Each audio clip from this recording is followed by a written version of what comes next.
Repassé 3e de l'élite la semaine passée suite à la défaite de Saint-Raphaël à Paris, Montpellier enchaîne en cette 12e journée avec un nouveau concurrent direct, Nantes le 2e, qui marche sur l'eau depuis septembre. Entre deux top équipes joueuses parfaitement coachées, ce choc promet donc un vrai spectacle dans un Bougnols des grands soirs.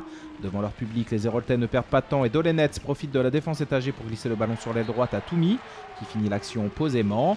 Bien en place, Nantes impose aussi ses vues à son hôte avec un décalage pour Klein à l'aile gauche. Il y a de la hauteur dans ces débats et la marque est de 4-4 à la 7e. Claire, 3 buts, se retrouve alors seul à 8 mètres et allume.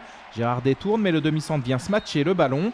Le maître à jouer visiteur ne peut que provoquer l'admiration après autant de détermination, mais pour le moment, aucune des deux équipes ne fait la différence puisqu'il est à 10-10 à la 22e. Le H va progressivement mettre en échec les locaux par l'intermédiaire de son portier Dumoulin qui stoppe Anctil. En fin de première période, les Ligériens réussissent à faire un petit break dans le sillage de ce contre conclu par Bouric qui aura marqué 6 fois ce soir, 11-13 à la 30e.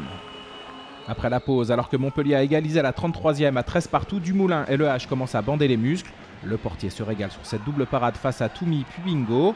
On revoit ce chef-d'œuvre au ralenti. L'international aura totalisé 14 arrêts ce soir. Dans la même énergie collective, les buteurs visiteurs prennent leur chance et c'est Dereau qui trouve ici une défense locale en recul.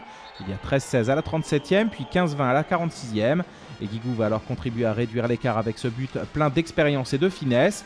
Le MHB revient à 19-21 à la 51e, puis 21-22 à la 54e. Abnégation et talent permettent au H de continuer à être devant, et ce malgré ce kung-fu entre Dolenets et Trucanu-Vicius. Vient alors le temps des héros avec notamment Olivier Niocas qui décoche ce shoot venu d'ailleurs et qui va contribuer à sceller le score final. 25-26. Nantes remporte une première victoire historique à Bougnols et renforce sa 2e place avant d'accueillir le PSG lors du choc de la 13e journée. Montpellier est 4e. Les deux équipes jouent respectivement Caen et Montélimar ce week-end en Coupe de France.